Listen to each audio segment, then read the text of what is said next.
Hi, I'm Mike with the Studio for Teaching and Learning Innovation. In this tutorial, I'd like to show you how to set permissions in your Panopto folders so you can give access to students on an as-needed basis. Sometimes you can have permission problems in Panopto, and here's how you can really see what you're allowed, who you're allowing to access the folders and who you need to give access to. So I'm in a Blackboard course site here. And I've already provisioned my course for Panopto. And if you haven't provisioned your course for Panopto, please go back to the video that I have on provisioning your course for Panopto, and you'll be able to do that. But now that I've provisioned my course for Panopto and I've got my folder here with all of my videos that I'd like to share with my students, I can go ahead and click on the Settings button right here at the top right. And when I open up the Settings button, I'll see an overview so I can change a bunch of things. One of the things that I can do is I can check my share. So if I click on Share here, now it tells me for this folder, it's public on the web. And I can change that. If I pull down, I can change it to specific people, anyone at my organization with the link, anyone at my organization, or anyone with the link. So I can always set that as I'd like.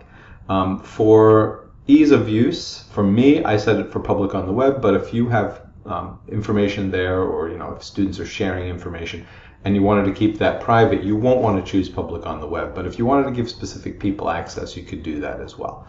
So you can see here, people who already have access is anyone who is a viewer in this course, and anyone who is a creator in this course can create. But sometimes, as I said, you might have trouble with a particular user. So I can always go to invite people down here below. And if I click on this button, I can start typing in somebody's username. So if I'm my wife here, and I can click on that, and now I can invite her to view, or I can invite her with other permissions. I can give her create or publish permission.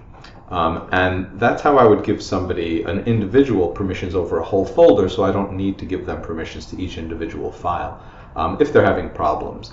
Usually, though, these things are resolved and you don't have these problems, anyone who's enrolled in the course will automatically have access to your Panopto content as long as you've set it up right, but sometimes there can be issues, and this is how you can give somebody permission and the rights so that they don't have to ask for permission for every single file. And then make sure here you hit send and save changes if you wanted to save that, but I don't want to do that. But so you'll click on send and save changes, and then that person will be listed as somebody who can do whatever it is that, well, you know what, I'm going to just set that so you can see what it looks like.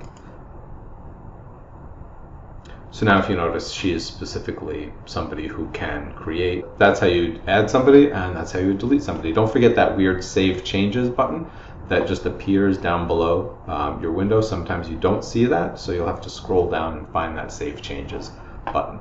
So that's it. That's how you will really fine-tune permissions if you need to do that in your Panopto site.